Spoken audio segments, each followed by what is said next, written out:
Hello, my friend. Today I will tell you another long-forgotten legend. Close your eyes and let the magic transport you to Middle-earth. Our journey begins.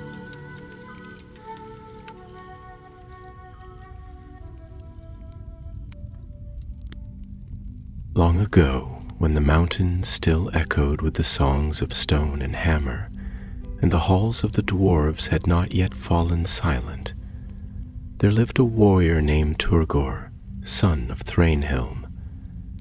He was of Durin's folk, born beneath the mountain shadows, where the forge fires never died, and steel rang truer than song.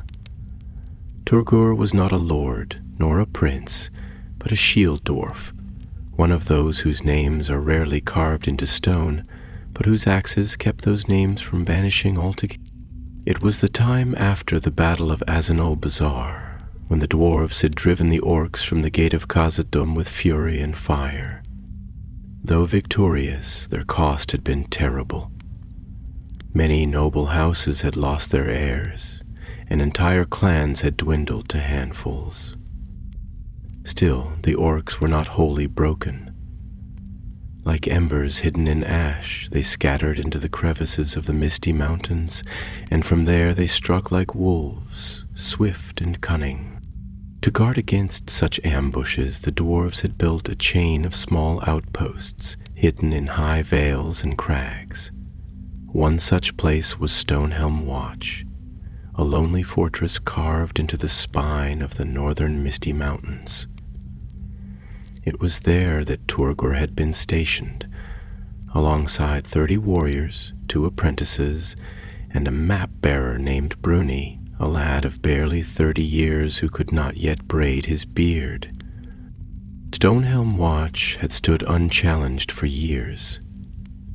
Snow would pile upon its stone crown, avalanches would roar through its valleys, and the dwarves would still sit at their long table, laughing into tankards and telling tales of Balin's charge and the blood press paid at Azanul Bazaar. But fate has a way of slipping through even the stoutest gates. It came on a moonless night, cloaked in silence. Turgor had taken the third watch, pacing the narrow ramparts beneath a sky of boiling clouds. The air smelled of old ice and stone. Below the outpost lay a gully known as Orcs Hollow, named so not because orcs dwelt there, but because none ever returned who strayed too near it. Suddenly the silence was broken by a horn, not dwarvish, but harsh and sharp, like a blade rasping across bone. Then came the fire. Black-fletched arrows rained from the dark, kindled with pitch. They hissed through the mist like angry wasps, striking the walls and setting dry timbers aflame. Turgor roared an alarm, and dwarves scrambled to arms, gripping axes and shields still slick with oil from the smithies. The outpost was under siege. It was not a great host that came upon them. Perhaps 100 orcs, lean and ragged with twisted blades and yellow eyes. But they had come unseen and with ruthless speed, scaling cliffs and crawling through forgotten goat paths to strike when Stonehelm was at its weakest. For hours, the dwarves held the gate, forming a shield wall in the narrow corridor of the entrance tunnel. But the orcs were clever. They split their force, and soon the rear wall was breached by a cave path none had remembered. Fire spread through the kitchens and barracks. The alarm bell cracked in two from the heat. Smoke choked the halls, and the dwarves had to choose: die defending the stones, or flee with what lives they could. It was Turgor who made the call. "Will not hold the fortress," he growled, smoke staining his beard. "But we can save the folk." He gathered what survivors he could, just 16 dwarves, half of them wounded. Among them was young Bruni, clutching a leather satchel filled with precious maps, each one marked with the hidden passes and secret tunnels known only to Durin's line. "If the lad is lost," Turgor muttered, "we'll all be blind in the mountains. Get him out. I'll cover the retreat." "No," cried Bruni, defiant. "We all go." "You'll obey," Turgon said, gripping the boy's shoulder. "Your legs are quicker than mine, and you carry more than paper in that satchel. Now move." With that, the dwarfs fled through the south tunnel, which opened onto a narrow ledge known only to a few. It wound like a thread through the mountain's flank, descending toward the lower paths where the river Sirun ran cold and swift. If they could reach the bridge at Kelnar's Gap before the orcs gave chase, there was still hope. Turgor remained behind. He stood alone in the smoke-choked gate hall, axe in hand, armor scorched from battle. His face bore the marks of 100 skirmishes, scarred, weathered, and stern. The firelight gleamed off his helm, and though he was weary, there was a fire in his eyes that matched the flames around him. He barred the gate from within, then turned to face the corridor where shadows stirred. Orcs were coming, he could hear them. Howls, screeches, the rasp of steel on stone. But Turgor did not flinch. He planted his feet and whispered a few words in Khuzdul, words not meant for the ears of men or elves, words of courage, of kin, and of the mountain. Then he raised his axe, and the last stand of Stonehelm began. The sound of iron-shod boots echoing along the stone floor grew louder, like the steady beat of a war drum muffled by smoke.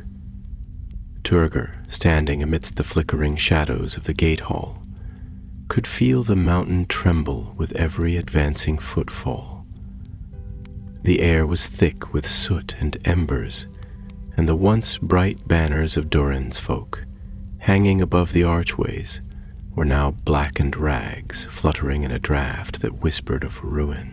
He did not move. He waited.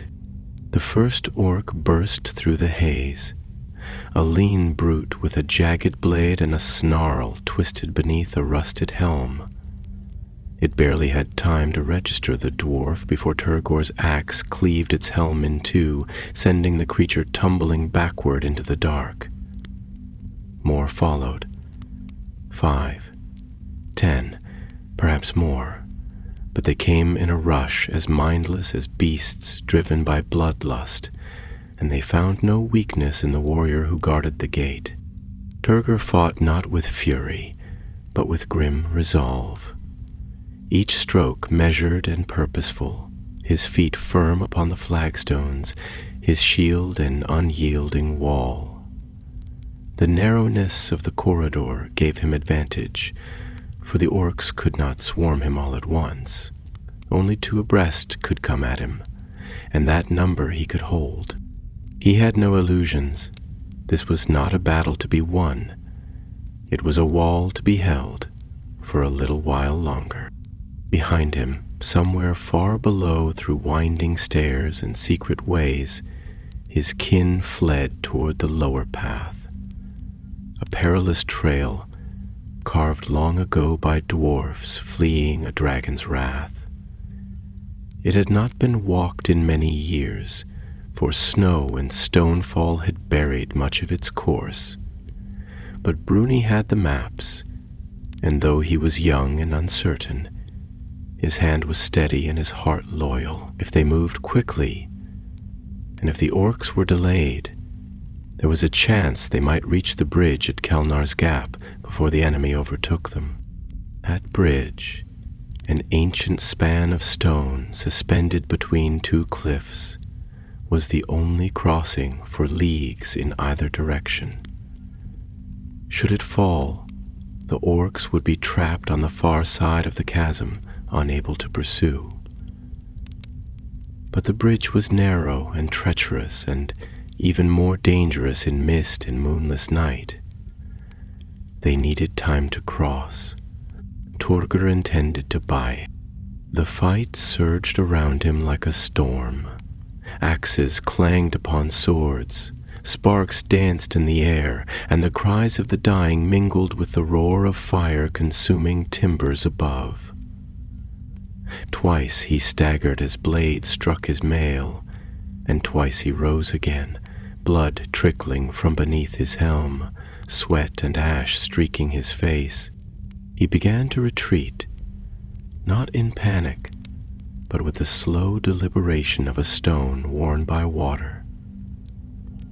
Step by step, never turning his back, leading the orcs into a bottleneck where the ceiling had half collapsed in an earlier skirmish. There, fallen columns and fractured beams created a narrow kill zone, and it was there he made his stand anew. The passage had narrowed to little more than a cart's width, with jagged stone jutting from either side and a low overhang that forced taller foes to stoop. Turgor stood where the rubble rose like broken teeth, and as the orcs charged, he brought his axe down with a bellow that shook the blackened beams above. He was no longer counting the foes he felled. They came too quickly now, driven by the cruelty of their masters, whipped into frenzy by captains who lurked in the rear. Yet each time one fell, another stumbled over the body, and the momentum of their assault slowed. Still they came. Elsewhere in the mountains, the survivors pressed forward.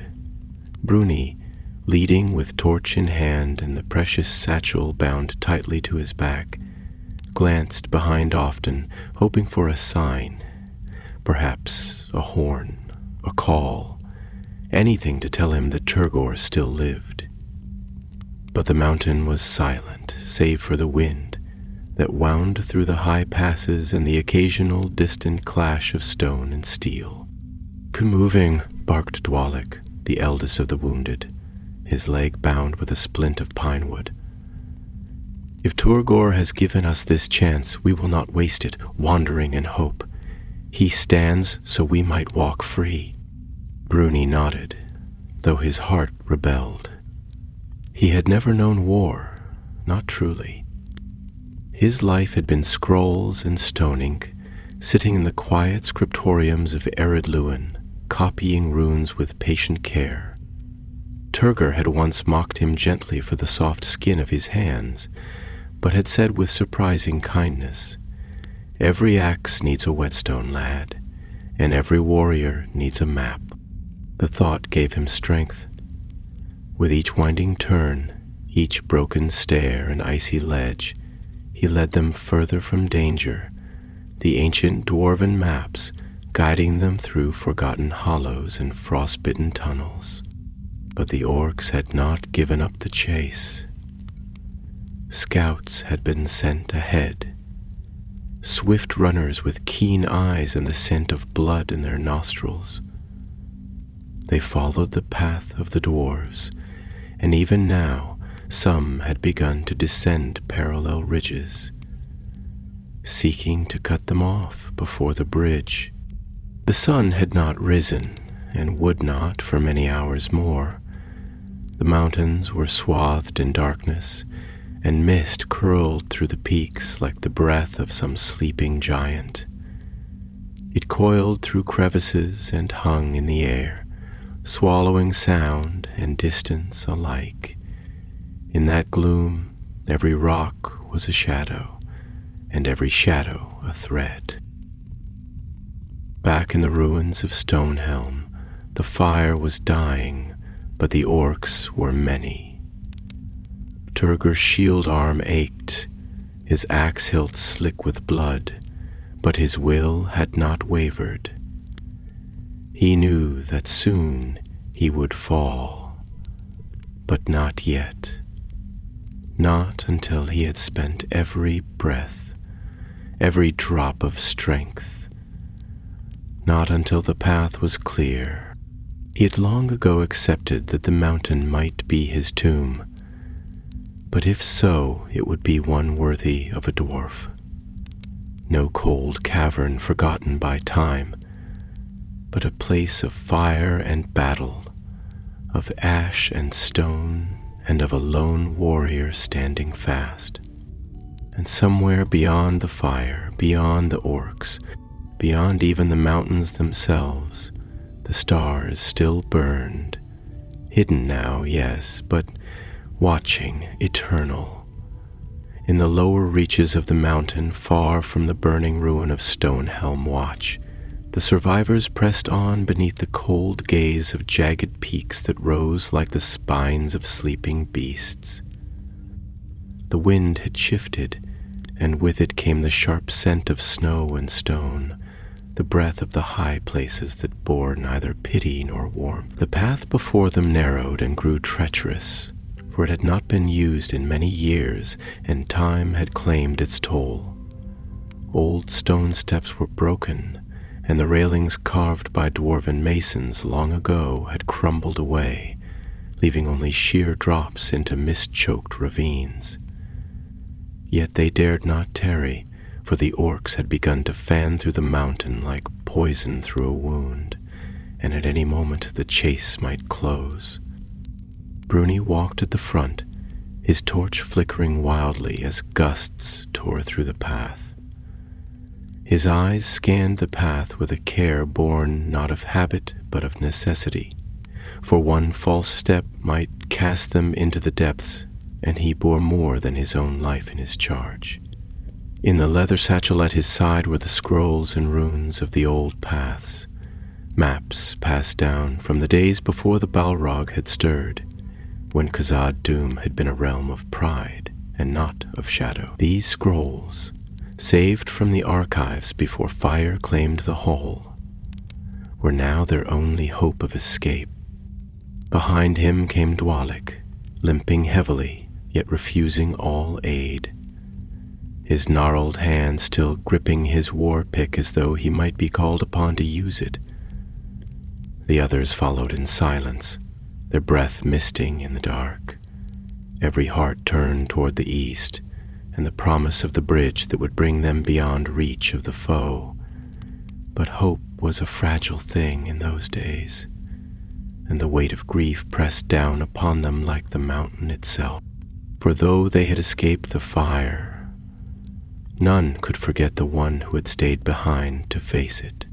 Turgor's name had not been spoken since they fled the gate hall, not out of disrespect, but because to speak it then was to risk despair. The younger dwarfs had looked to him as a mountain looks to the sky, unwavering and ever present. His voice had been the steadier of the two, when both the horn and the wall cracked under the siege, and when the command to retreat was given, none had doubted it. Because it came from Turgor, and Turgor did not yield lightly. Still, there are some burdens the living must carry in silence, and in those cold hours, as the wind clawed at their cloaks, and the night closed in like iron, the dwarves thought of their comrade who had remained in flame and shadow. Each step they took through frost and stone was won by his strength. Yet not all was bleak in that march, for the mist that curled about the peaks had begun to thicken, not with the suddenness of storm or the threat of snows, but with an almost unnatural slowness, as though the air itself had taken on weight and purpose. It flowed between the ridges, gathering in hollows, and veiled the stars until even the sharpest-egged scout could scarce see more than 10 paces ahead. Bruni paused then, lifting his torch high, but the light seemed to shrink within the fog, swallowed as though by unseen hands. This is no common mist, muttered Dwalek, eyeing the gloom with suspicion. There are no lakes above us, no warm wind from the south to stir such vapors. This is the work of something old. Bruni frowned, his fingers tightening on the satchel. He knew the old tales, half whispered in the quiet hours of the archives. The fogs that had once cloaked Dwardelf from the eyes of dragon and foe alike, conjured by the will of kings or the unseen hand of the mountain itself. Whether they were true or not, he could not say, but in that moment he felt something shift, not in the air, but in the silence. It was as if a presence stirred, distant yet vast, moving like the slow breath of stone. Whatever its cause, he said at last, it shields us now. Let us not waste it. And so they pressed forward, feeling the mist wrap round them like a cloak, muffling their passage and swallowing the sound of their boots upon the rock. The torches were extinguished, lest they reveal their trail, and Bruni led by hand and memory, his fingers tracing the cold wall where ancient runes had once been carved, now faded almost to nothing. Behind them, far above, the orcs searched the runes with growing fury. Turgor had not fallen. Though blood had dried upon his brow and his limbs had grown heavy, he yet stood amidst the shattered corridor where the last stand had begun. The pile of dead before him bore witness to the strength of his arm, and the soot-thackened walls were streaked with marks where blades had bitten and splintered. But the tide had not ceased. More orcs poured in, emboldened by their numbers and driven by captains who smelled dwarf blood on the air. Still he fought. The axe he bore had been forged in the forges of Nogrod, gifted to his father before the great migrations westward. Its edge had tasted dragonhead and goblin bone alike, and it did not falter. Yet even the strongest steel wears down when wielded without rest, and Turgor's arm ached with every blow, his shield now little more than a splintered frame bound with hide. Then came a sound that was not of war. It was low at first, like the moan of wind through narrow stone. But it grew, rising through the bones of the mountain until even the orcs halted, peering into the dark with wary eyes.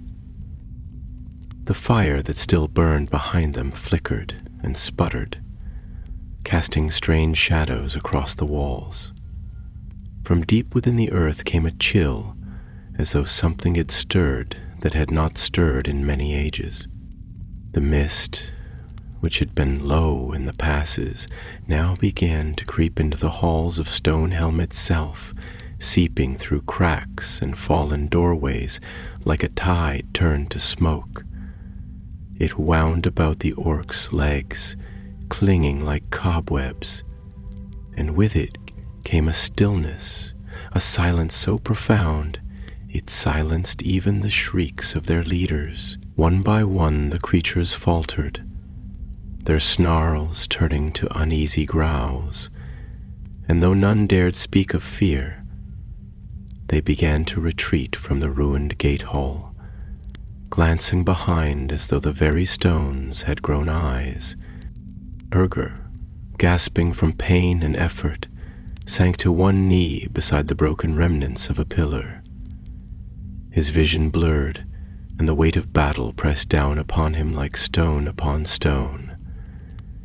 He did not understand what he had heard, nor what he had seen. The mist was not natural, nor wholly of this world, but whatever force now moved within the mountain, it seemed for a time to favor the dwarves, and for the first time since the fire began, Tur knew the orcs had halted their pursuit. He closed his eyes, not in surrender, but in rest, and let the silence take him. though the orcs had scattered from the ruined hall like insects before a torch. The fire they had kindled still raged within the higher chambers of Stonehelm Watch, crackling through timber-beamed ceilings and devouring the ancient stores of oil and pitch that had long lain dormant beneath the floorstones. The orange glow cast eerie shapes upon the mountain walls, and the wind that rose from the south bore the smell of char and ruin across the peaks. Yet beneath that veil of destruction, a hush had fallen over the corridors and vaults of the dwarven outpost, broken only by the distant drip of water upon stone and the settling groans of timbers near collapse. Turgor did not know how long he had sat in the silence, but when he opened his eyes, the mist had thickened and grown cold, and the air itself carried a strange weight, as though time had slowed or stopped altogether. The firelight no longer reached him, and where once there had been the clang of blades and the screams of dying foes, there was now only the faint sound of wind whispering through broken halls. He rose slowly, leaning upon the haft of his axe, and drew breath as though surfacing from deep water. His limbs ached with the toll of battle, and his mail was blackened and torn, his shield discarded and lost beneath the pile of slain. Yet he still lived, and as he stood once more amid the rubble, he became aware of a presence not wholly seen nor heard, but felt, as though the mountain itself had turned its gaze upon him. In the stillness, he whispered words in the old tongue, not as a warrior, but as a son of stone, offering a prayer not to the Valar, whom the dwarves revered little, but to Mahal, the Maker, whom they called Aule. His voice, cracked and low, echoed faintly through the corridor, and as he spoke the mist stirred. It coiled about the bodies of the slain, and clung to the walls like ivy, yet it did not chill him. Rather, it seemed to pass through him, brushing his skin like a memory, and with it came the scent of snow and earth, of deep places unspoiled by fire. A calm stole over him then, not of peace, but of resolve, and he turned away from the gate hall and began to descend the corridor by which his kin had fled. He moved like a shadow now, unseen and unheard, for the mist shrouded his steps and silenced the sound of his passing. Downward he went through broken passages and narrow ways carved when the outpost had first been built, and though he passed chambers filled with ruin and the lingering heat of battle, he encountered no foes. The orcs, it seemed, had abandoned their pursuit, or perhaps had become lost in the shifting fog that now cloaked the mountainside like a mantle. Far below, the dwarves had reached the edge of the pass. The way had been long and perilous, and twice they had nearly lost their footing upon the broken trail, but Bruni had led them with surety born of knowledge and fear alike, and at last, through the thinning mist, they saw the outline of Kelnar's Gap, a chasm cleft deep into the spine of the mountain, over which a single stone bridge arched like a bent spear. It had been carved in the elder days by master masons of Durin's folk, and though weathered by time, it still held firm, each block fitted with the precision of ancient craft. The chasm itself yawned below them, black and terrible, its depth lost in shadow. Even Bruni could not guess how deep it ran, for no dwarf had ever measured it, and those who dared to drop a stone heard no sound of its landing. But they knew its width well enough, for there was no other way across for leagues in either direction, and if the bridge were held or broken, the orcs could not pass. Dwalek called for the company to halt and take count, and it was then they saw that 2 of their number had fallen behind, young Gror and old Norik. last seen just before the climb began.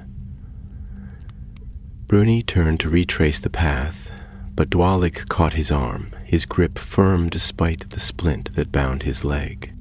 "They're gone, lad," he said, not unkindly. "Or lost.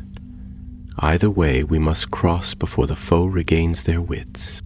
Bruni hesitated, heart heavy, for he had known Gror since his first year at the Forge School, and Norik had been a friend to his father. But he saw the truth in Dwalik's eyes. The mist was already shifting, thinning here, yet thickening behind, and they had little time left. One by one, the dwarves began to cross the bridge. The stones were slick with frost, and the wind that howled through the gap nearly tore the cloaks from their shoulders. Yet the span held, as it had for centuries, and the dwarfs moved carefully, leaning into the wind, hands against the carved parapet as they passed over the abyss. Bruni followed last, casting a final glance toward the path they had come, hoping against hope to see some sign of the two who had vanished. But the mist had swallowed all. On the far side of the chasm they found an outcropping of rock sheltered by overhanging stone, and there they gathered, catching breath and speaking little. The weight of loss was heavy, and the wind carried no sound of pursuit, only the distant whisper of stone shifting far below. Then, from the mist, came a shape. They saw it first as a darker shadow moving through pale gray, and for a terrible moment they feared the orcs had found them again. But then the shadow grew clearer, and they beheld a figure walking with slow, deliberate stride, axe in hand and helm upon his brow. And though he was scorched and bloodied, none could mistake the breadth of his shoulders nor the grim fire that still smoldered in his eyes. It was Turgor. A cry rose from the company, not of fear, but of astonishment and joy, for none had truly believed he could have survived the slaughter at the gate. Bruni ran forward and caught him by the arm, steadying him as he crossed the final span, and the older dwarf grunted softly, though the corners of his mouth turned upward in a faint, weary smile. "The fire died," Turgor said, his voice rough as gravel, "and the orcs with it. They fled before the mist, though I know not why. Something stirred, something old." Dwalik stepped forward, his eyes narrowing. "Mahal's breath, perhaps," he muttered, glancing back at the veiled pass. "Or something deeper still. Either way, it is not for us to question. You've done your part, Turgor, and more." Turgor shook his head slowly. "Not yet. The pass is not closed.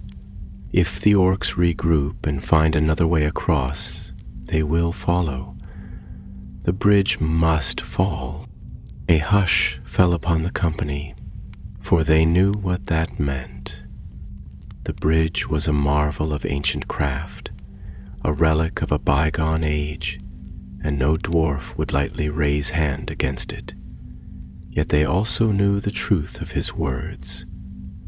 If the orcs were not hindered, if even a small host crossed into the eastern valleys, there would be no safety for those who followed, and no peace for those who had already fallen. Turgor turned to Bruni and placed a hand upon the lad's shoulder. "You carry our memories, stone ink and steel alike. Lead them east, to the cairns of safety. Tell them what was lost and what was saved." And without waiting for reply, he turned and began to walk back across the bridge, his steps slow but steady, as though he bore not only the weight of armor and battle, but the burden of stone itself. The mist still lay thick upon the bridge as Turgor made his way back across the span, and the wind that keened through the chasm stirred the tatters of his cloak and the long braids of his beard, both singed and blackened by fire. Behind him, on the eastern ledge, the dwarf stood in silence, watching his figure grow smaller against the vast gulf, their hearts heavy with dread and reverence alike, for they knew well what he intended. He did not look back. His hand lay steady upon the haft of his axe, and though weariness clung to him like the ash upon his armor, he walked with the calm of one who has weighed his fate and found it just. The bridge of Kelnar had been wrought in the elder days by the masons of Gundabad, before that mountain fell into shadow. And though the craft was dwarvish, its span had been laid with the help of the elves of Lindon, who in those years had still dwelt upon the western slopes of the Misty Mountains, and had not yet turned away from all dealings with the Naugrim. Its foundation stones had been fused with a mixture of dwarven mortar and elven binding dust, and its keystone bore runes of both tongues, rare and ancient, now long forgotten. No enemy had crossed it in war, and no dwarf had raised blade against it in all the long years since its making. But now, as the breath of orcs stirred once more among the high passes, and the mountain groaned beneath the weight of ash and ruin, the time had come when stone must be broken to preserve what still could be saved. Turgor reached the middle of the bridge and paused, turning his gaze eastward one last time. There, far off beneath the shadow of a leaning crag, he could just make out the figures of his kin, small and still, like carved sentinels watching the end of a tale that had not yet passed into legend.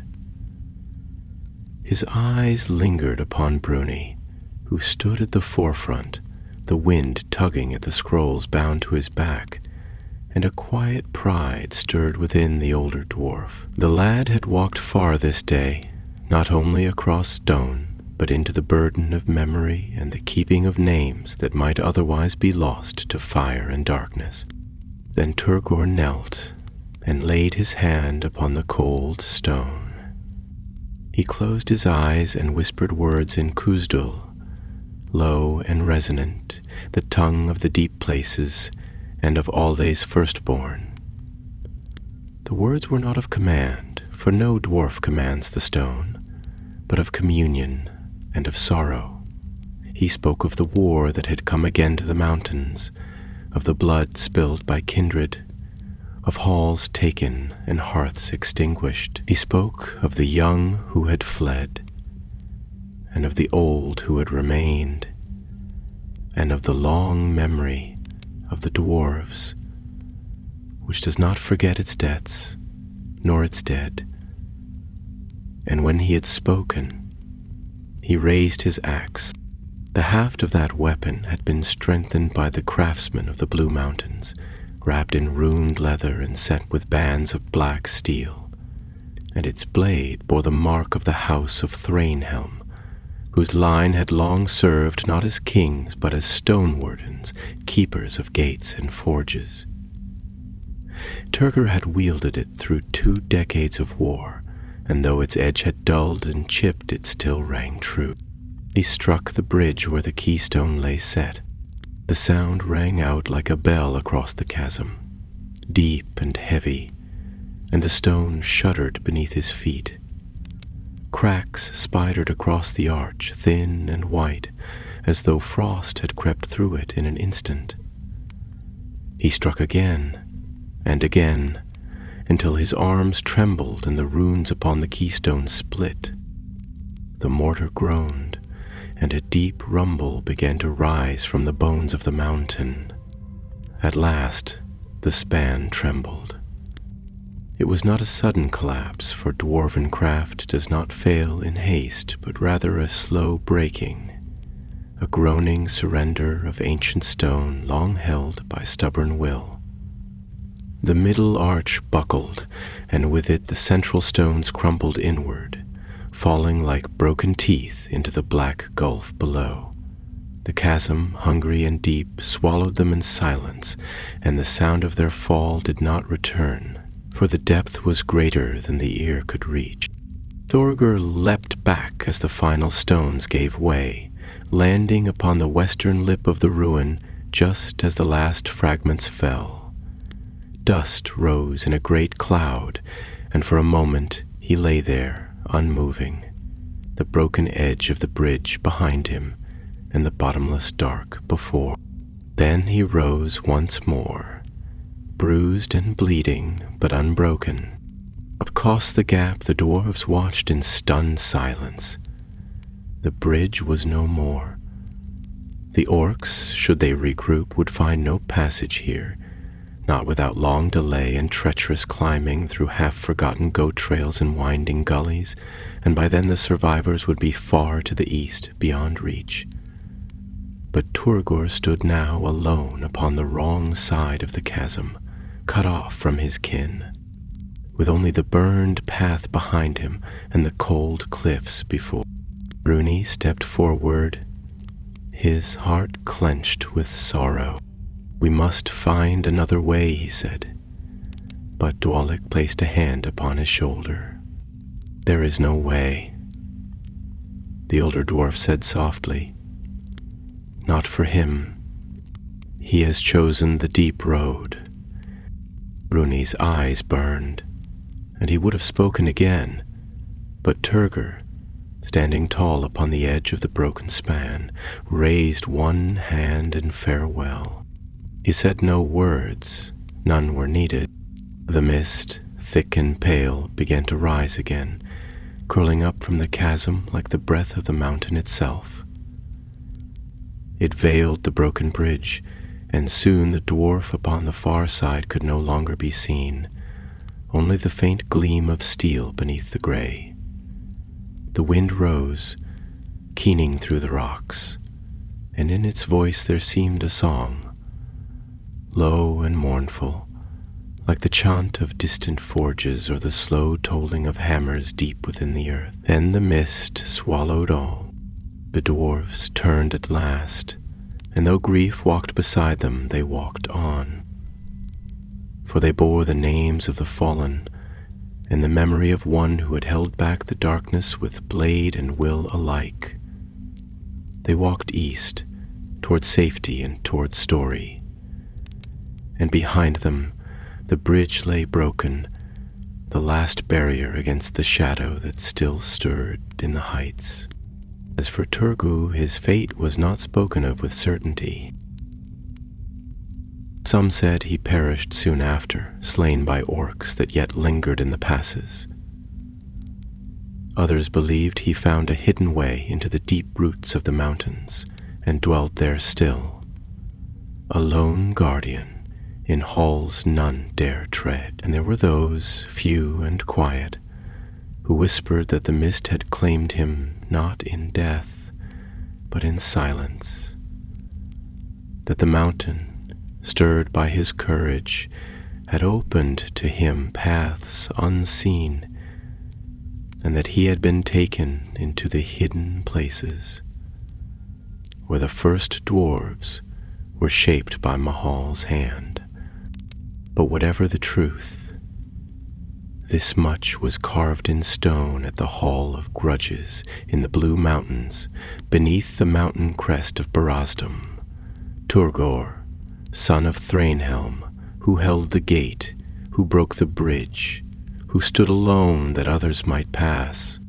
The days that followed were long and shadowed, and the dwarves who had fled from Stonehelm Watch moved through the lower slopes of the Misty Mountains in grim silence.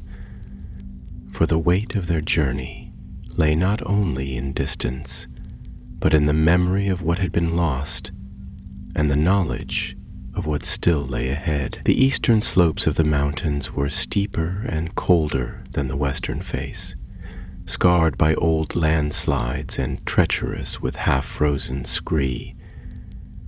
And even as the mist thinned and the sun broke through in pale shafts of silver, the air bore little warmth and the light brought no cheer.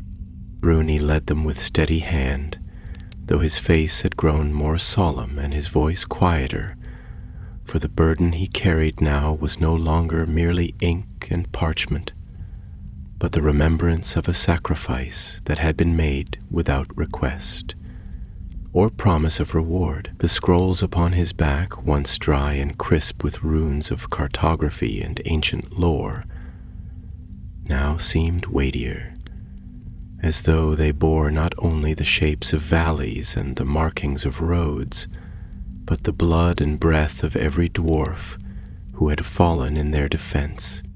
Dwalek, though his wound troubled him sorely, did not speak of pain, and those who had once looked to Turgor now looked to him, for he was the eldest among them, and though his strength waned, his judgment did not.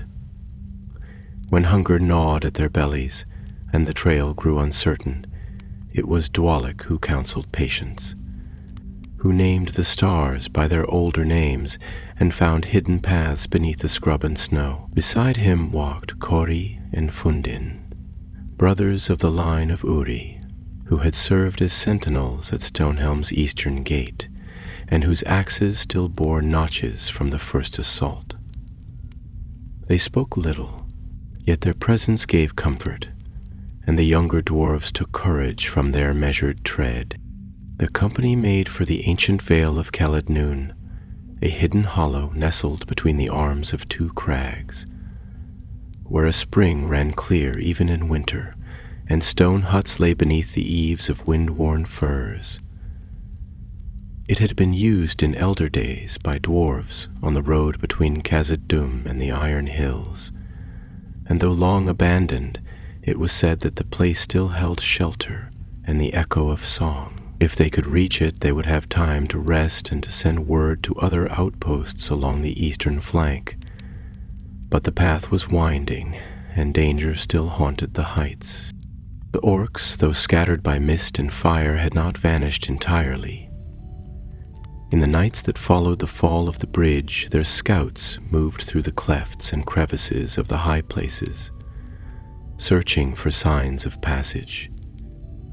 Some were driven mad by the mist, and others fell into quarrel and were slain by their own kind, for the orcs of the mountains were no longer an army, but a rabble, leaderless and hungry, and more dangerous for their desperation. They feared the bridge that had fallen, and they feared even more the dwarf who had stood upon its ruin, for rumor among them spread like plague that Turgor, axe-bearer and flame-walker, had been taken by the mountain and turned to stone, and now haunted the mist like a wraith with eyes of fire. But fear did not stay them long, for orcs are creatures of hunger, and when one chieftain rises with cunning and cruelty enough, the packs will follow. It was not long before such a leader rose among them, a great Uruk named Skarul, broad of shoulder and black of mail, who had once served under the Goblin King of Mount Gram, and had survived 3 sieges beneath the banners of the White Hand. Skarul had heard of the broken bridge, and of the scattered dwarves who had fled eastward, and he saw in it an opportunity for vengeance, for plunder, and for dominance over the other war bands that yet prowled the mountain ways. He gathered to him what remained of the orc host that had assaulted Stonehelm, perhaps 50 in number, though foul and cunning, with wargs to track the scent and scouts skilled in traversing the cliff paths. He bound them with threats and the lash, promising blood and meat and spoils beyond counting. With the fall of the outposts, the upper roads of the dwarves lay open, and Skarul intended to strike not only at the fleeing company, but at the mountain havens eastward, where the dwarves still kept storehouses and watchforts. But the mist had not left the mountain. Though the sun rose pale and golden in the east and the snow melted upon the ridges, a strange fog still clung to the high places, not thick enough to blind, but heavy upon the spirit, and more than one of Scarul's scouts turned back, muttering of shadows that moved in silence, and of whispers that drifted across the stone, as though the very rocks had learned to speak. Some claimed they had seen a figure in the mist, broad of shoulder and clad in fire-scorched mail, standing upon a cliff and watching them with eyes that did not blink. Others laughed and mocked these tales, yet none dared to climb the cliffs alone, and even the wargs began to shy away from certain paths. Far below, Bruni and the others came at last to the rim of Kel Nut. It was a place of quiet and solemn beauty, forgotten by most who dwelt beyond the mountains, but known still in dwarf lore as a haven in troubled times. The vale opened like a bowl amid the crags, with walls of grey granite and a floor of moss and shale, and in its heart a clear spring bubbled forth from the foot of a great stone, bearing the carved face of a bearded dwarf whose name had long been lost to time. The air was cold but clean, and though snow still rimmed the edges of the rocks, the water ran freely and the wind was gentle. They entered the vale with caution, but found no sign of foe, and after scouting the heights, Dwalig declared it safe for rest. Fires were kindled in hollow pits, and the dwarves at last sat down without fear, though weariness lay heavy upon them. Bruni unrolled the maps and marked their course with charcoal, noting where they had come and the paths yet to be taken. Cori and Fundin stood guard upon the eastern ridge, watching for any movement along the distant slopes, and others went about the work of repairing gear, tending wounds, and gathering what little food could be found. That night, under a sky veiled in thin cloud and stars half hidden, they spoke once more of Turgor. The young dwarfs asked whether he might yet live, wandering the mountain alone, and Bruni, though his heart knew the truth, did not gainsay them. Dwalig listened in silence, then raised a cup carved from horn and drank to the memory of the shield-bearer who had stood upon the bridge. He bought us this fire, the old dwarf said quietly, and this breath, and every mile between here and home. Let none forget it. And though no song was sung, and no tale was told that night, for grief lay too near, a silence passed among them that was not empty, but full of meaning. The kind of silence that remembers and honors.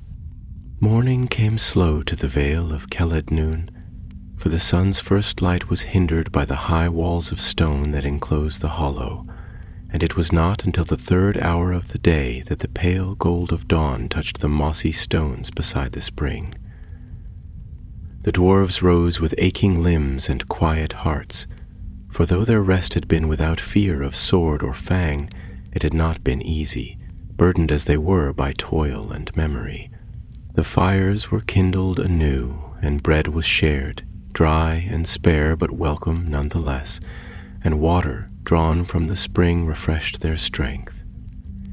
In the stillness of that morning, as the mist fled upward and the wind moved softly through the firs above, the company took stock of their fate and turned their thoughts to the path ahead.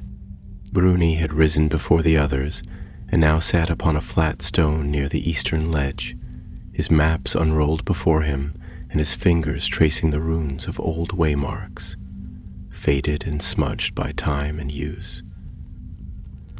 The young dwarf's brow was furrowed with thought, and though he had never been trained in the work of leaders, there was something in his bearing, now that he was no longer interrupted like steel through fire and loss, that gave the others pause before they interrupted his work. He had come far from the quiet halls of study, where his days had passed in candlelight and the quiet shuffle of parchment. Now he walked paths written not only in ink, but in ash, and though the road before them remained long and perilous, he had begun to carry it as one born to it. Dwalek approached, leaning upon his staff carved from the branch of a mountain fir, and stood beside the lad without speaking for a time. Together they looked out over the eastern edge of the vale, where the slopes fell away into ridges and folds of rock that ran like the fingers of a giant hand down toward the forested vales beyond. There, far off and veiled in blue mist, could be seen the line of the forest of Nanduhirion, where once a great battle had been fought, and the bones of orc and dwarf alike still lay beneath the earth.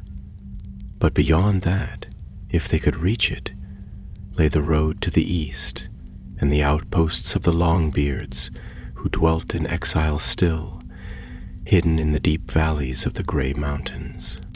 "I reckon 3 days," said Bruni at last, speaking with care, "if the weather holds and the path remains open. There's a game trail that cuts below the ridge, marked in the scrolls as the way of the south wind. It's steep and narrow, but it bends round the northern spur of Barrack-Udal and comes down to the forest road near the old watch beacon of Thar Mardon." Dwalek grunted softly, not in disapproval, but with the slow measure of one who has heard much and seen more. 3 days if the orcs are gone," he said, his voice like stones grinding in frost, "and 5 if they still prowl the ridges. But we'll not stay here longer than we must. The air has grown uneasy, and I like not the look of those clouds gathering above the southern peaks.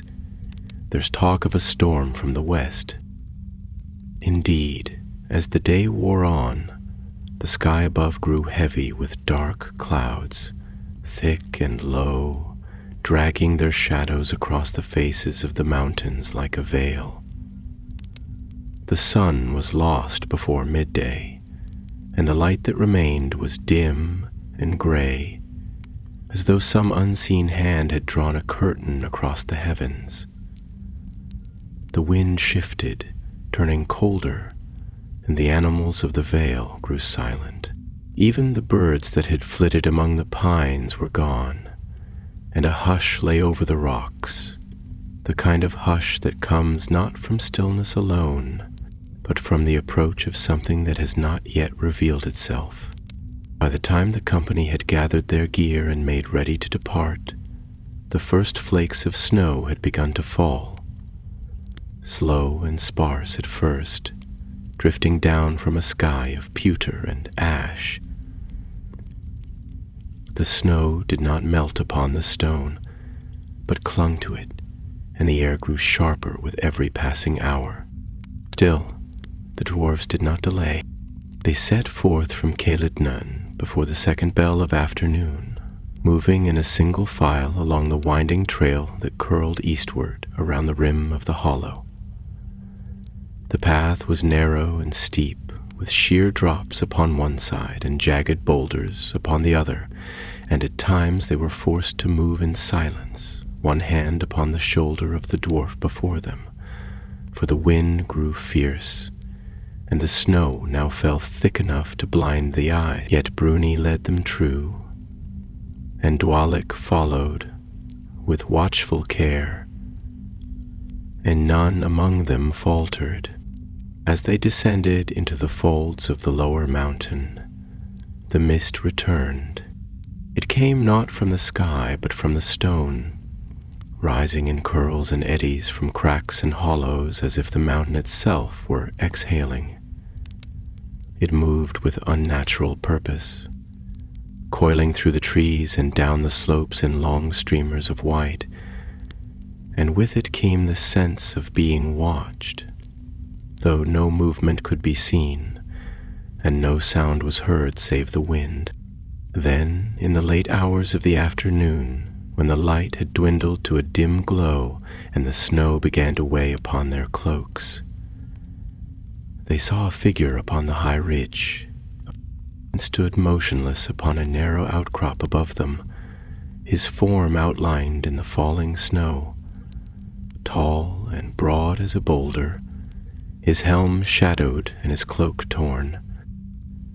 The wind stirred his beard, though he did not move, and the dwarfs halted in their tracks, for they knew the shape, and the sight of him struck them like a hammer's blow. It was Turgor. None dared call out, for the ridge was high and the fall sheer. But Bruni stepped forward, his heart rising with wild hope, though he knew not what it meant. He raised one hand in greeting, but even as he did so, the figure turned and was gone, vanishing behind the stone as if he had been carved from the mountain and now returned to it. A murmur ran through the company, and some among them crossed their chests in the manner of the old packs.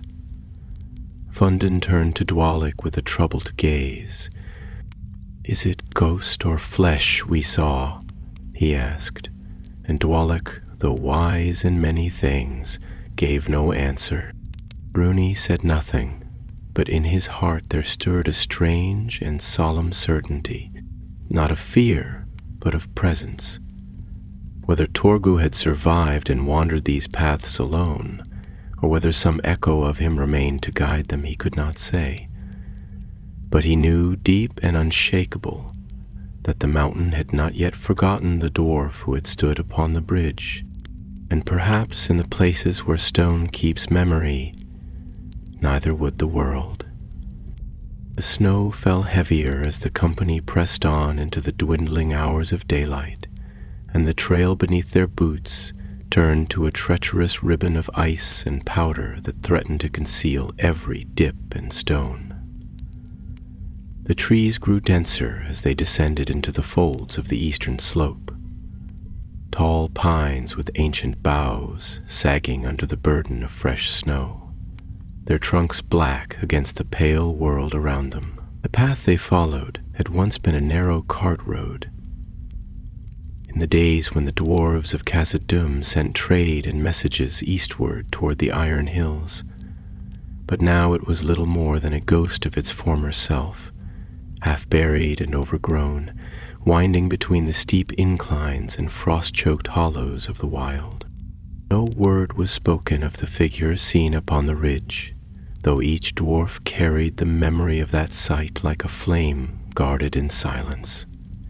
Whether it had been Turgor in truth, or some vision wrought by grief and storm, they did not know, and none dared to name him aloud, as if the naming might drive the presence away, or awaken something they were not meant to understand. Yet the company walked more surely after that moment, and though the snow grew deep and the wind harsh, there was in their hearts a quiet resolve, as though some unseen strength moved with them upon the road. Bruni walked at the fore, his cloak drawn tight and the satchel still bound across his back, the weight of it familiar now, like a burden one no longer feels, for it had become part of his very breath and step.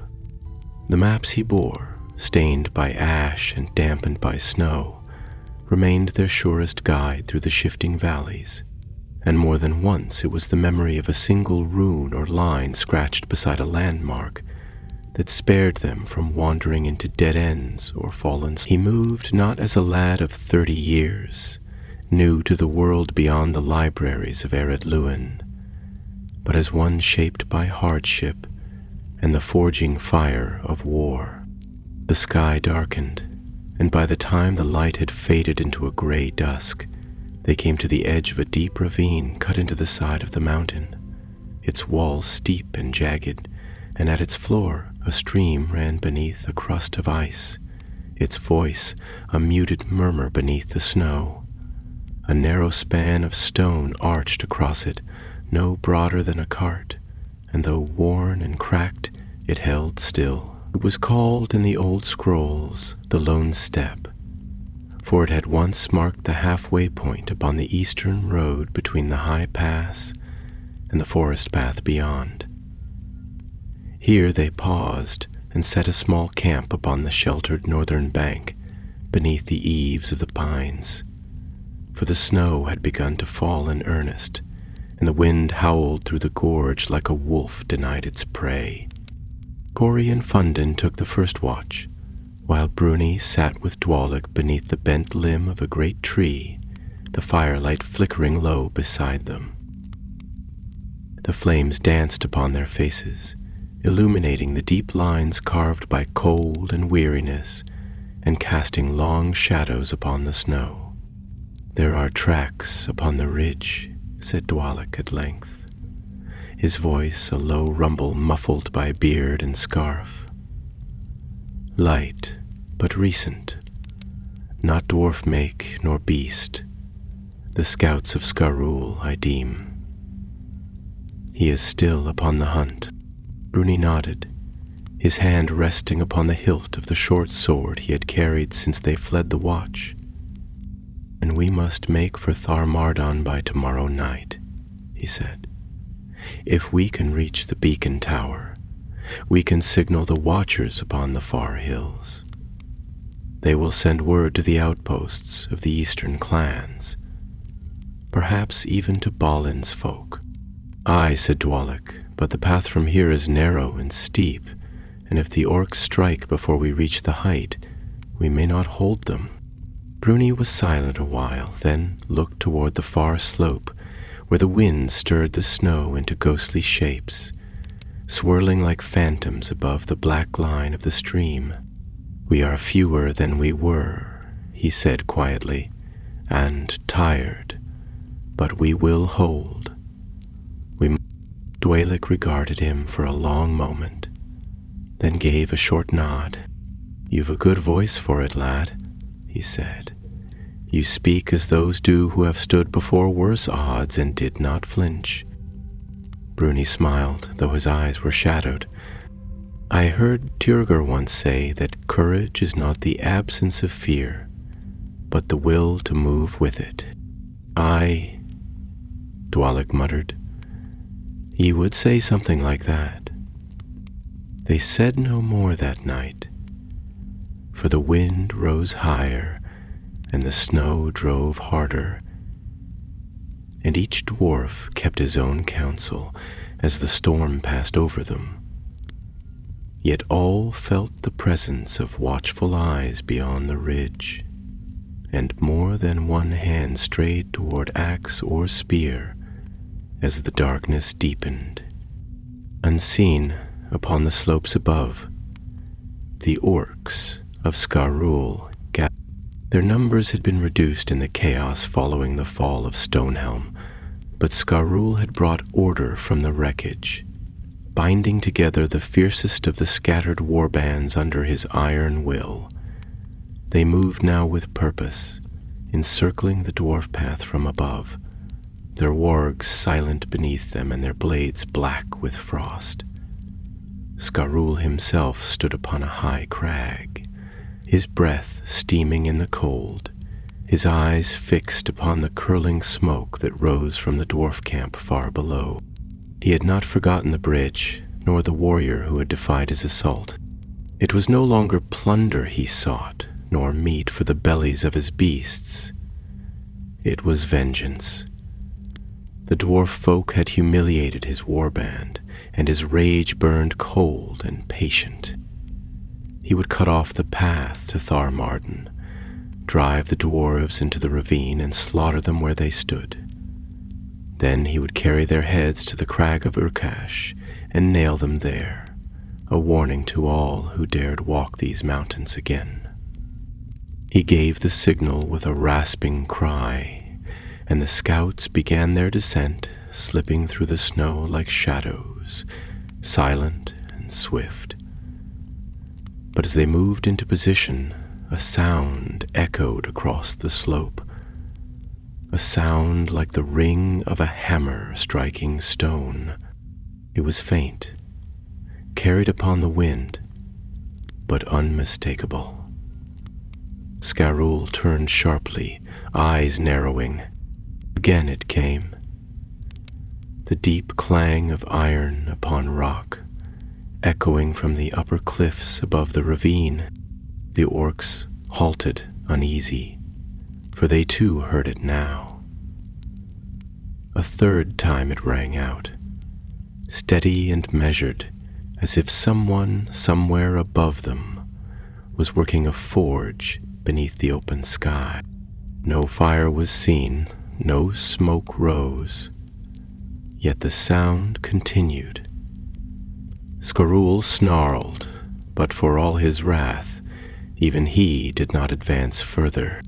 He had heard the whispers among his lesser kin, the tales of the dwarf who had fallen not with his body but with the mountain, whose axe still rang in the mist, whose voice had called the fog like a shield, and whose steps echoed long after his form had vanished. It was nonsense, he had said, but now, as the hammer rang out again, closer than before, even the wargs whined and drew back. And far below, by the fire, Bruni stirred from troubled sleep and turned his face toward the cliffs, his hand tightening on the hilt of his blade, though he did not know why. The storm passed in the gray hours before dawn, leaving the mountains draped in a heavy silence, as though the land itself held breath in anticipation of some great turning. The snow lay deep upon the slopes, glistening beneath the fading stars, and the wind, for a time, had fallen still, save for the faint whisper of it, passing through the high pines and across the cliffs above. The dwarves rose in silence, stamping the sleep from their limbs, their breaths steaming in the cold, and made ready to depart. The trail ahead would lead them out of the ravine and into the broken hills below, winding between crags and outcrops where the path narrowed to little more than a goat track. Yet it was the only way now left to them if they were to reach the beacon tower of Thar Marden before the shadow closed upon them. No sign of the enemy had been seen in the night, though the scouts who watched the ridges had reported strange noises from above, scrapings and skitterings as of clawed feet upon stone, and low guttural cries swallowed by the wind. But whatever host had gathered, it had not yet moved, and so the company took what advantage they could. Gori and Fundin led the van, with Dwalek close behind, while Bruni remained near the center, flanked by two younger dwarves, whose names were Thalin and Orvik, each carrying packs of provisions, and what little gear they had salvaged from Stonehelm before its fall. Their steps were wary and slow, for the snow that blanketed the trail concealed both danger and passage, and more than once they had to pause and test the stone beneath their boots, lest it crumble away into some hidden crevice. The sky overhead grew lighter, the pale light of morning filtering through veils of gray cloud, though no sun was seen. It was a cold dawn, without color or warmth, and the mountains loomed above them, dark and watchful. As they climbed toward the ridgeline that marked the halfway point to the beacon tower, the mist returned, not thick and smothering as before, but thin and trailing, curling through the trees and over the snow like the tendrils of a waking dream. It did not hinder their path, but it dimmed the world around them, muting sound and shadow alike. And once again the dwarves walked in silence, their eyes wary, their thoughts turned inward. And then, as they rounded a bend in the trail and came upon a narrow saddle of stone between two peaks, they saw it. Upon a ledge above the path, scarcely 50 feet distant, stood a figure. He was still and silent, clad in mail scorched and blackened, and upon his brow gleamed a helm ringed with frost.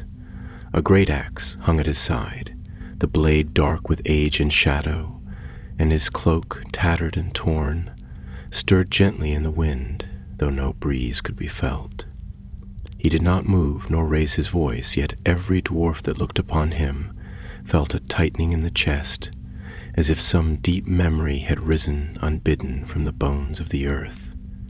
Bruni stepped forward, his eyes wide, and he called out in a voice not loud but clear and steady. "Turgor," he said, and the name carried through the mist like a bell rung beneath the mountains. But the figure did not answer. Instead, he turned slowly and began to walk along the ridge, his boots leaving no mark upon the snow, and though the wind should have carried sound, no step was heard. He moved with the purpose of one who knows the road before him, and as the company watched, he vanished behind a spire of rock and was gone. The dwarves stood unmoving for a time, caught in the hush that followed, and none dared break it. Even Dwellick, who had seen many winters and faced death more than once, seemed troubled, and his hand went to the amulet of stone and iron that hung about his neck. "It is him," said Myrni at last, "or what is left of him. He walks the path still." Whether Annie answered him he did not hear, for in his heart he felt again the deep call of stone and fire, and the echo of a voice that had once said, "Every axe needs a whetstone, lad, and every warrior needs a map." They moved on with greater haste, though unease walked beside them. But not all eyes upon that trail belonged to the dwarves. Skarul watched from the heights above, his yellow gaze narrowed, his long-bladed spear clutched in one hand and a snarl upon his lips. He had seen the figure as well, though only briefly, and it had kindled a fire of fury and dread within him, for he knew it, even in silence.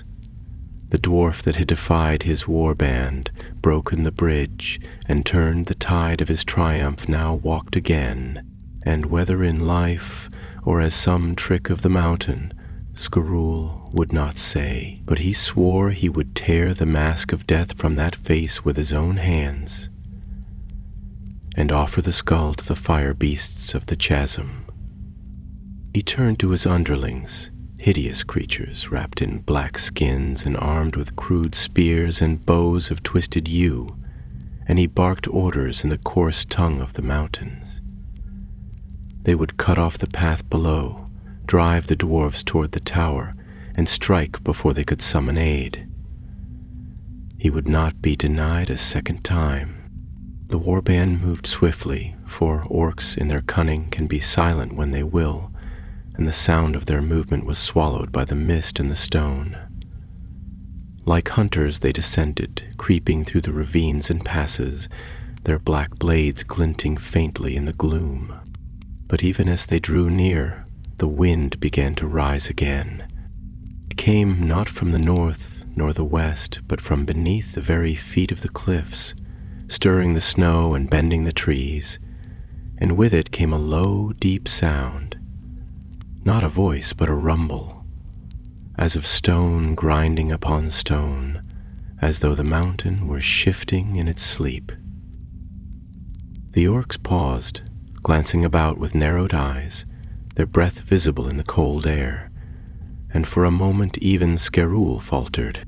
Then, high above them, upon a ledge that none had climbed, there came a sound that halted every hand, a hammer striking stone. Once, and then again, steady and solemn, like the toll of a forgotten bell in a place where no temple stood. The sound echoed through the cliffs, and the mist seemed to thicken in its wake. The trees groaned, and the snow stirred of its own accord, falling from branches that had not been touched. And in that moment, many among the orcs turned and fled, their courage broken by a fear older than battle, for they believed now that what walked in the mountain was no dwarf, but something older, a spirit woken by blood and fire. Skarul roared in fury, striking down one of his own who turned to run, but even his wrath could not turn the tide of fear. The mist swallowed their retreat, and only a few remained by his side. Far below, the dwarves climbed the last shoulder of the ridge, and from that height they saw the beacon tower at last, its broken crown rising from a narrow outcrop of stone, black against the snow, but still standing. The light had long been extinguished, and the brazier that once crowned it now lay cold and shattered, but it marked their goal and their hope.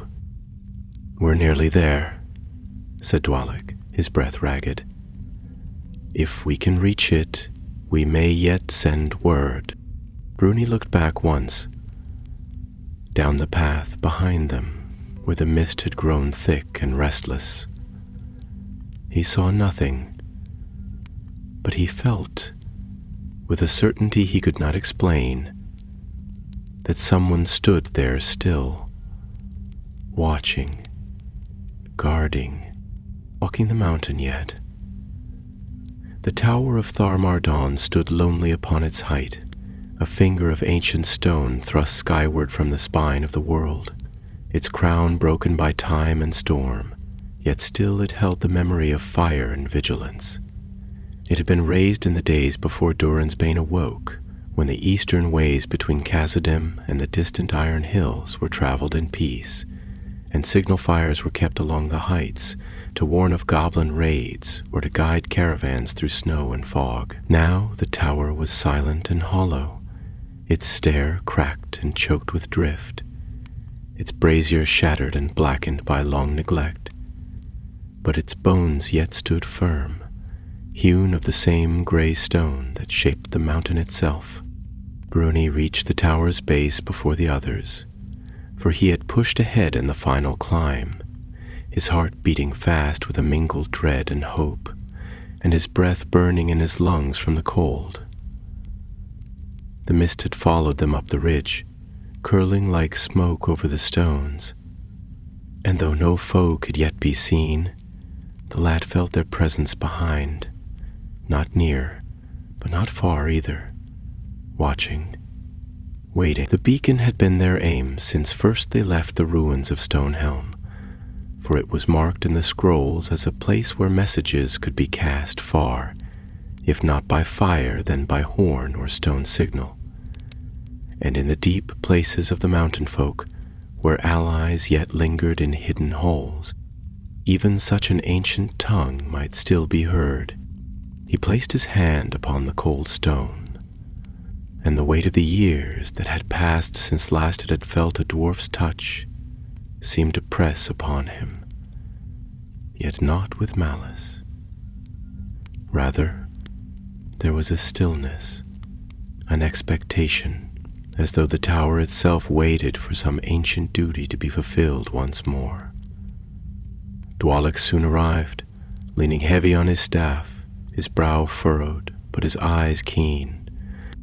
"We'll not light fire here," he said after a long silence, "not with the wind turned and the foe hunting beneath the trees. But there are other ways."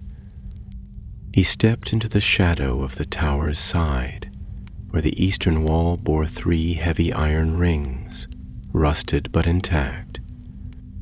They had once held long brazen tubes, the signal horns of the old watch. Though the horns themselves were long gone, Dwalek reached into the folds of his cloak and drew forth a rune stone, smooth and gray, marked with carvings inlaid with silver and ash. "This is the voice of Beraz-Kuru," he murmured, pressing the stone to the hollow iron ring. carried by my grandsire's line since the days of Thror. Bruni watched as Dwalik whispered into the ring, speaking low in Khuzdul, not with sound but with resonance, tapping the stone against the iron in a rhythm known only to those who bore the memory of mountain-forged craft. The sound that came was not loud, but it carried, vibrating along the metal, through the rock and into the bones of the tower itself, a call, not to ears alone, but to the roots of stone where the older dwarf still listened.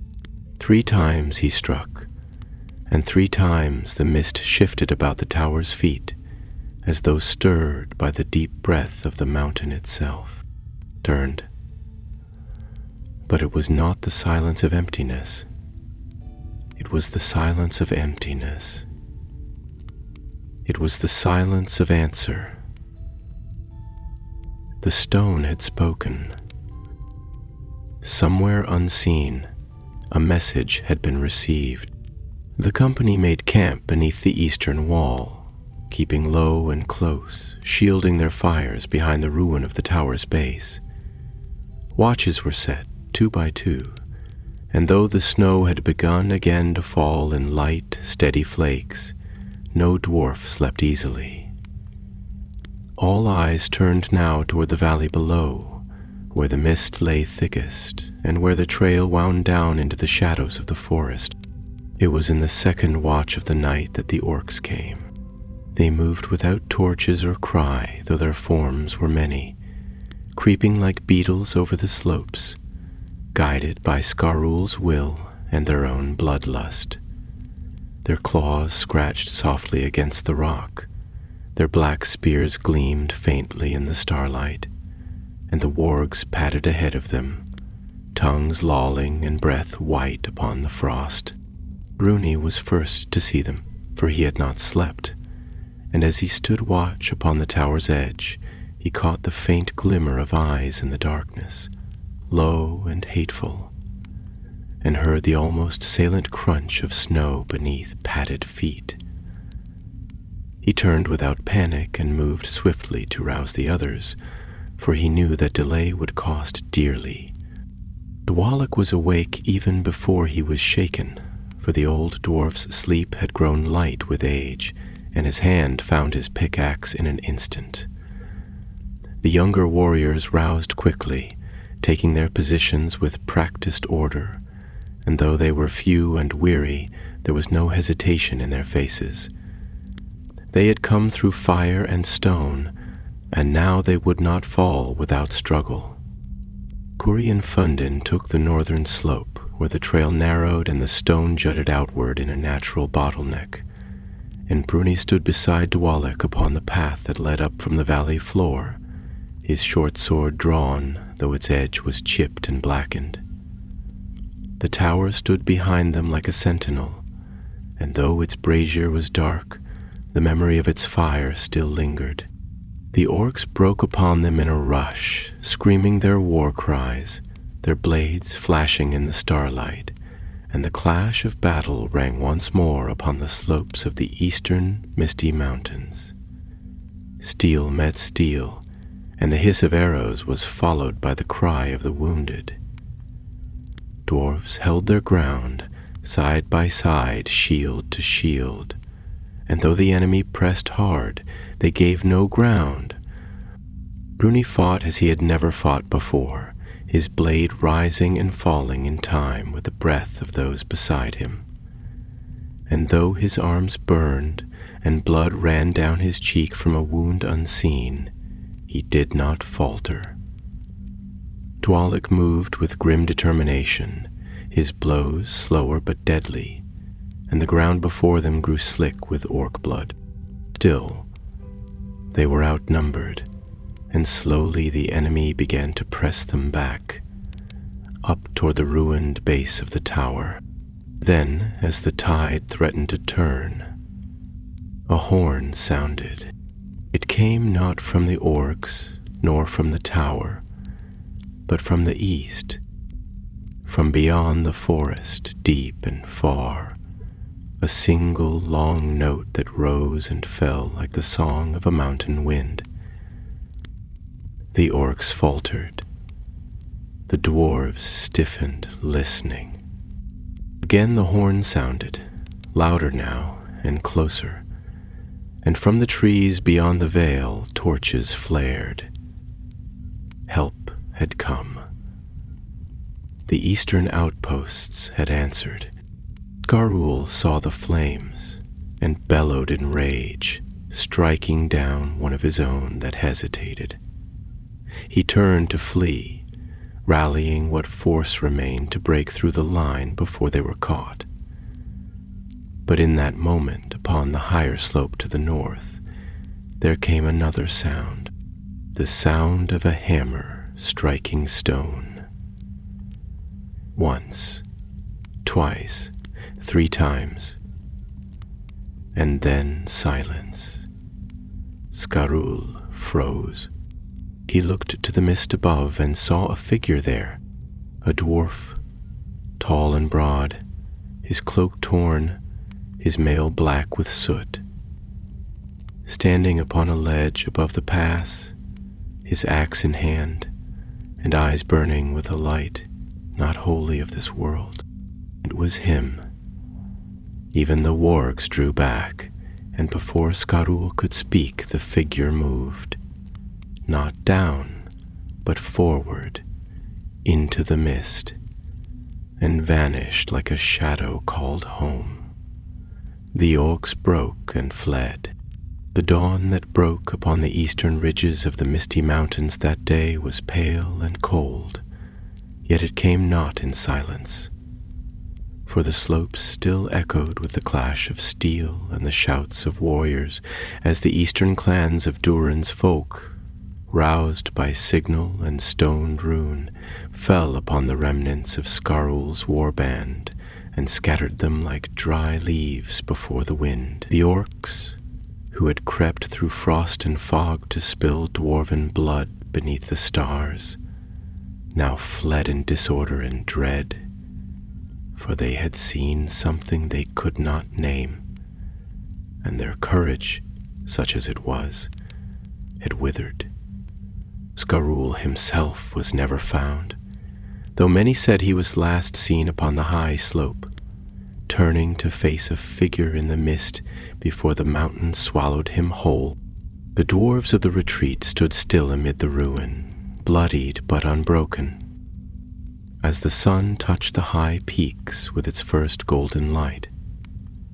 Kuri and Fundin, bruised and battle-worn, leaned upon their axes and looked to the south, where the vale now smoked from the passage of fire and torch, and Dwalik, wounded once more in the arm but still upright, took a long breath of cold air and let it fill his lungs, as though to taste the end of a long and bitter road. And Bruni, youngest of them all, though his beard was now thick with snow and blood and soot, stood in the shadow of the broken tower, with the satchel still bound upon his back, his eyes turned to the heights above. But there was no figure upon the ledge now, no shadow in the mist, no hammer ringing in the stone. Only silence. He stood there a long time while the others tended the wounded and spoke with the warriors who had come down from the eastern garrisons, dwarves of the Ironfoot line, grim-faced and stern, who bore news from the outer watch forts and brought word of new stirrings in the northern passes. But Bruni did not speak much, and when he was asked what had passed upon the slopes before the horn sounded, he told it plain and without flourish. He spoke of the tower and the call sent by runestone, of the assault in the snow, and of the sound, deep and strange, that had come down through the mist, like the voice of a forge long buried. And when he came to the part of the tale where the orcs had broken and fled, he paused and looked to the stone again, and said only, "We were not alone." The others who had been there said little more, for each had seen something different, or thought they had. Some swore it was only shadow and trick of mist. Some claimed it was the ghost of a dwarf fallen in fire, and others spoke no word at all, but carried the memory with them in silence. Dwalek, for his part, said only that the mountain does not forget those who have died in its defense. The following day, the wounded were taken eastward in litters made of fir branches and ironwood poles, and the rest of the company marched in solemn procession behind them. The trail led down into the warmer vales that bordered the forest of Nanduhirion, where the eastern dwarves had established strongholds of stone and iron, hidden from the eyes of men and beasts alike. There, within the deep halls of Barak Doom, the survivors of Stonehelm were welcomed, and their tale recorded in the great ledgers of the mountain archives, under the seal of the House of Iron Fist. But Bruni did not remain. Within a fortnight of their arrival, he took leave of Dwalek and the others, and made his way westward again, alone save for a mule and his scroll satchel. He climbed once more into the high passes, passing beneath the weathered trees and the silent cliffs where the mist still hung in the hollows, and the wind still moved like the breath of stone. He returned, not to the ruins of Stonehelm, for those were now guarded and watched, but to the broken bridge of Kelnar's Gap, where the chasm yawned still and the far side lay unreachable. There, on the ledge where Turgor had last stood, Bruni laid a single stone, flat and white, upon which he had carved with his own hand the name of the dwarf who had held the gate and broken the span.